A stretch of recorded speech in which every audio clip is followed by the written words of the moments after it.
आज की कहानी किंग मिडास और उनके गोल्डन टच के बारे में है। किंग मिडास जो किसी भी चीज को छूकर उसे सोने में बदल देते थे।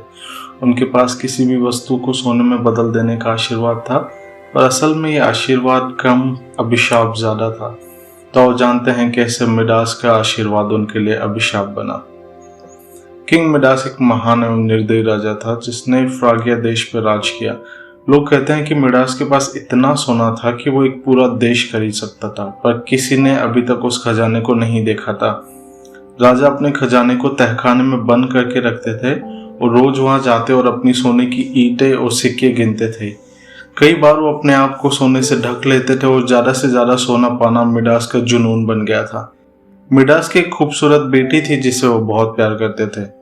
एक बार मिडास की रानी ने गलती से कह दिया कि आप इस तरह सोने को मत गिना कीजिए। इस पर किंग मिडास काफी भड़क गए। उन्होंने अपनी रानी को सजा भी दी और कहा कि आज के बाद ऐसी बात ना करे।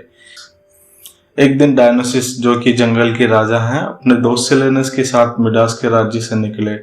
उनका दोस्त सिलेनस वहीं भटक गया तो उसने राजा के बगीचे में रहने की सोची। तभी मिडास ने उसे देखा और उस भटके हुए आदमी को अपने महल में रखा और उसकी देखभाल की।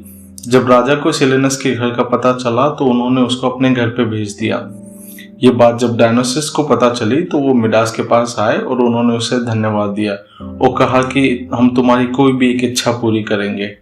तो मिडास, जो कि एक लालची राजा था, उसने कहा कि मैं जिसे भी छू लूं वो सोना बन जाए, मुझे ऐसा वरदान चाहिए। डायनोसिस ने उसे फिर से सोचने को बोला।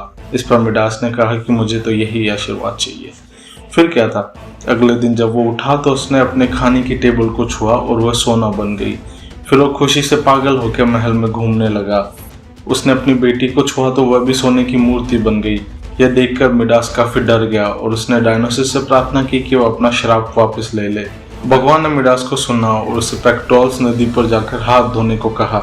मिडास ने ऐसा ही किया और इसका सबूत यह है कि प्राचीन यूनानी लोग कहते हैं कि उन्हें पेक्टोल्स नदी के किनारे सोना मिलता था।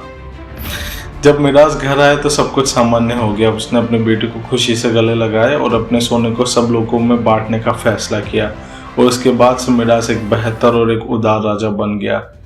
उसने एक अच्छा जीवन जिया और जब उसकी मृत्यु हुई तो लोगों ने उसका काफ़ी शोक मनाया।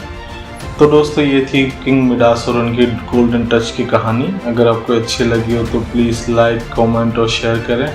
अगर आपको ऐसी और कहानी में इंटरेस्ट है तो प्लीज़ सब्सक्राइब करें। मिलते हैं अगली कहानी में। अलविदा।